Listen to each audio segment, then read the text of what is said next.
Hello, and welcome to the Power Your Advice podcast. The Power Your Advice podcast is designed to bring financial advisors new ideas, why those ideas should be considered, and how to implement them into your business. This podcast is brought to you by Advisorpedia, the best place advisors come to grow their minds and business. This is your host, Doug Heikkinen. And today we welcome Christian Munafo, who's the Chief Investment Officer at Liberty Street Advisors. We have a super topic today: late stage capital investing, especially of Liberty Street. Welcome, Christian. Doug, it's great to be with you this morning. Thanks for having me on. For those that may not be familiar, can you explain what late stage venture capital investing is and what a secondary strategy entails? Sure, I'd be happy to. So let's start with the proverbial two guys or gals in a garage in Silicon Valley trying to engineer a new software application or perhaps a technology that's a bit further along at the beta testing phase before executing on an actual go-to-market strategy. That's not what we do. There's nothing wrong with a strategy like that, but the earlier stage nature of those companies comes with a different risk profile. So instead, we focus on what is called later stage venture capital and growth-oriented investing, which basically involves looking to build access to companies that have moved well beyond their startup phase of development and the associated technology risk. They've often validated the value proposition for their product or service. They have an established market presence. They've already built out a management team, an employee base. They've started generating significant revenue traction, often across a broad customer base, while demonstrating attractive growth metrics, and are on a likely path for an exit event, whether that exit event be a merger acquisition or a public-oriented offering within the next few years. So that's kind of a very high-level description of what late-stage venture capital and growth investing involves. In terms of secondaries investing, so secondaries, and I'll just touch this at a high level, it's essentially a way to provide existing investors and shareholders in the private markets, which includes venture capital and growth, to receive liquidity for what are illiquid investments. And that could range from someone owning an interest in, let's say, a venture capital fund, to working with managers of venture capital funds to solve potential liquidity challenges they're facing, and then all the way down to working directly with investors and employees of companies. And so it's really trying to provide liquidity in an illiquid market. And just for some perspective, and perhaps we'll touch on this more as we go through the podcast, when I got involved in secondaries back in 2005, there was roughly 6 billion of annual reported transaction volume involving secondaries transactions. Whereas now, today, we're on likely $100 billion run rate. So it's been a very high growth market. So that's a very high level description, but we can dive in deeper as we progress. Yeah. This isn't something we hear very much about in our industry. You mentioned you've been doing it for a while. So how did you get involved in it, and why did you pick this? Yeah, it's one of those things where it just kind of crossed my path, I guess you could say. I started my career as an investment banker over 20 years ago, spending most of my time in the tech TMT, if you will, space. I later went on to work closely with venture-backed companies, helping them to optimize their business and operating models, as well as helping them raise capital. And it didn't take very long, Doug, for me to get hooked on all of the private innovation that I was seeing in this venture capital ecosystem. And so I was contacted along the way by a firm that was looking for someone to help build out their secondaries practice. And as I started learning more about what this market involved, as well as the trends I was seeing with more and more capital flowing into the private market, it became clear to me at the time this was an asset class that was poised for significant growth, as there was likely going to be an increased need for liquidity solutions as more and more capital came in for an asset class that's structurally illiquid. And so the more time I spent with venture capitalists and growth investors and the management teams of the underlying technology and innovation-oriented companies I was looking at, while understanding the challenges they were facing, I was one of the early secondary investors that really began to develop more complex liquidity solutions that have only recently become more mainstream. And I guess what you could say is what compounded my interest even further was the level of inefficiency compared to public market investing, which often allowed me to enter into companies and funds in this area at what were attractive discounts to their fair market value or their intrinsic value, which really set things up nicely to generate attractive risk-adjusted returns for my investors. We all understand IPOs, Airbnb, Coinbase. Tell us more about why this opportunity is so interesting. Sure. So the most important point to understand is, and I've probably said this 2 or 3 times already, this is a structurally illiquid asset class. And because of that, there's arguably greater inefficiencies and dislocations than we might see in the public markets, because there's no ubiquitous private market exchange where you can buy and sell securities in these interesting high growth innovation oriented companies at the click of a button on your favorite brokerage platform, with price optimization and all the other great benefits we have with public market investing. And this is quite important because what it does is it allows sophisticated investors to essentially take advantage of these inherent inefficiencies on behalf of our investors. So that's one of the reasons, Doug. Another reason is, if we look at the last decade alone, there's been about $6 trillion committed to the overall private market, of which roughly, call it 1 to 1.5 trillion has been allocated to venture stage opportunities. So it's a very large market that we're looking at. Also, perhaps we'll touch on this later as well, we've seen very clear trends over the past couple decades where the number of publicly traded companies has essentially been cut in half, while the number of private companies continues to surge. And they're also staying private for longer and growing into much larger, more valuable businesses.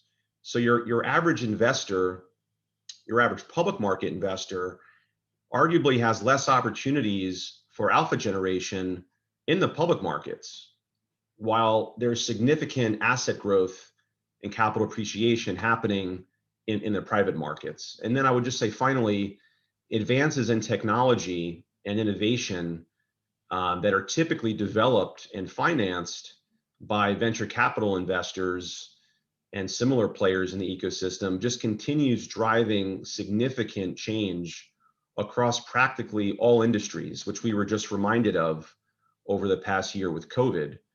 So, this asset class in particular within the private markets, in our opinion, is an extremely exciting place to be. So I guess to summarize, you have a very large, inefficient market that allows for attractive risk-adjusted returns for opportunities in very exciting technology and innovation-oriented companies, which can complement an investor's public market exposure.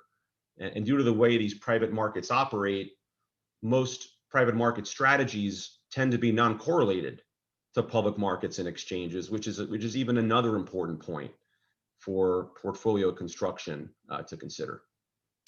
Has the market opportunity and this type of investment strategy been around for a while, or are companies getting smarter in your opinion? So it's a kind of a newer thing that you're paying attention to closer. Yes, if I compare the current market education versus, 15 plus years ago when I got involved in secondaries, we've come a very long way. The most significant trend we've seen, as I noted, a couple moments ago, over the past couple decades, is that private assets are staying private for longer. And what we're seeing as a result of that is, this protracted life cycle of these companies allows for them to grow into much larger businesses and much higher valuations by the time they go public, or in many cases get acquired. And so that's a very important trend to understand. And we need to understand that not all shareholders, whether they're employees or investors of a private company, have the same liquidity horizon, right? If we look back to the 90s, venture-backed companies were typically going public in roughly 4 years from inception, whereas now it's taking on average more like 12 to 15 years, and in some cases even more. And look, while there may very well be good reasons for them to stay private for longer, the protracted life cycle often creates friction within the ownership structure of venture and growth funds and the underlying companies themselves. And this is primarily what we try to solve for by providing liquidity options for structurally illiquid securities, while of course building diversified access to our clients. So that's something that has definitely become more prominent and I think widely accepted in recent years. And if we look at the average market caps also of venture-backed companies over that same time period, the average market caps of companies that are going public now are close to 800% higher than what we saw back in the 90s, 800%. So again, there's massive capital appreciation happening in the private market. And so, Doug, when we think about companies that many of us know, like Microsoft and Apple, Oracle and Amazon, most of the value creation in these companies has occurred publicly, which because they went public earlier in their development, which has allowed the vast majority of investors to be able to access that growth. But because a significant amount of this value accretion is happening before many of these companies go public, it's that much more important to be able to access these companies. And that's also why you tend not to see such a significant run-up in value once they go public. And then I would just say, as well, the private market investors that typically, invest in the last round of financing, are often doing so because they think there's going to be some type of a pop before they enter the public markets. And so we're seeing more and more companies trying to establish a foothold before they go public. But for all these reasons, and given all the money that's come into this market, there's just a really large pent up supply of these late stage companies. That's not to imply, Doug, that they're all going to succeed, because they're not all going to be success stories. But overall, we continue to think, for the reasons I just talked through, that the market's come a long way in understanding the value proposition. How broad is the universe of these companies, and where does Liberty Street focus? Sure. Yeah. So the opportunity set is quite significant. So within Liberty Street and within the fund that we manage that focuses on this, which is called the Private Shares Fund, we're focusing on usually companies that are generating at least $50 million in revenue. Sometimes we'll go a little bit earlier if we have reason to do so. But the reality is most of the companies we're investing into are often doing hundreds of millions, if not billions in revenue. They're companies that we think have strong, differentiated and sustainable operating models, going after large addressable markets. Of equal importance, they have experienced operators across the management team, well-heeled investors sitting on the board that are well aligned. And based on the diligence that we do, there's likely to be an exit within, call it 2 to 4 years, at a value that we think is well above our entry point. we look around the globe. So we're not just investing in US companies, but that is the majority of what we do. And we're not just investing through secondaries, as I was describing. We can also invest in what are called primary investments, which means you're just investing in a new round of financing. And when you look at our portfolio, what you'll see is a significant amount of technology and innovation, but across a broad variety of underlying industries. When we were chatting earlier, you mentioned that Liberty Street is democratizing access to these type of investments. How are you doing that? Yeah, great question. So if you're an institutional investor or a high net worth individual with the proper accreditation requirements and the ability to make large investments, you may already have opportunities to invest in private markets through your typical 10-year life fund with multiple extensions. But even if you have access through your accreditation and investment size, the venture capital market in particular is an asset class that's fairly closed, where not even wealth or accreditation can guarantee you access. It's a very closed circle. And that's where myself and my colleagues have spent most of our careers. And so we have very deep relationships into this ecosystem. But what we just talked about, that leaves out a very large demographic of investors who don't have the proper accreditation requirements or may not be able to make large investments. And that's exactly what we had in mind when we created this fund. So what we have, Doug, we have a registered fund under the 1940 Act that has been structured as what is called an interval fund. And with this structure, we are able to essentially democratize access to this strategy to all investors. So Main Street can be investing in late stage venture backed companies.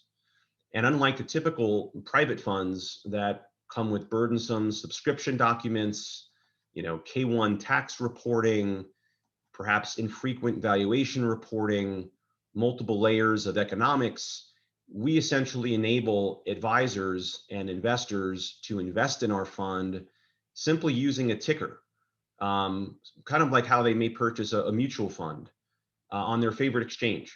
And we have 1099 reporting, so it's easy tax reporting. We value our fund daily. We often offer structured quarterly redemptions up to 5% of the net assets of the fund.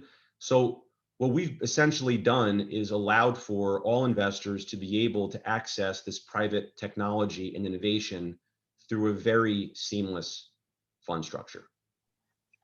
What advice do you have for advisors who might be considering this type of investment for their clients? Yeah, the most important advice I would say is that while we believe we've made the fund easy to invest in and provided for quarterly redemptions, to truly benefit from a strategy like this, you need a multi-year investment horizon. So when I was, talking earlier through, the types of things we invest in, what I said is we're typically looking for investments that we think have the ability to harvest within 2 to 4 years from our investment date at a value that's substantially higher than when we got in. But in order to benefit as an investor in our fund from that, you need to have a multi-year horizon. So, investors or advisors that may try to come in and out, one, they're not going to do us any favors because it can create some challenges for us from a fund liquidity standpoint, but it's just not going to provide the return profile and benefits that it's designed to offer. And so, I guess what I'm saying is, Doug, one of the most important things we tell advisors is that we're looking for patient, longer term capital. We also tell advisors that even if they have clients who are fully accredited with an ability to make large investments in the hundreds and thousands of companies that are available, they still may prefer using a fund like ours, given the administrative ease. So we also tell them, look, even if you have clients that are large and accredited, this may also be a solution for you.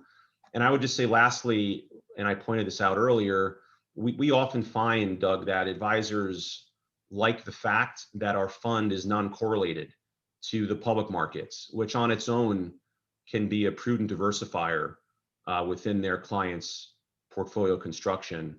So hopefully those are good points of advice. Great points. And it's a fascinating opportunity. Thank you. Christian, we really appreciate you joining us today. Thank you so much for your time.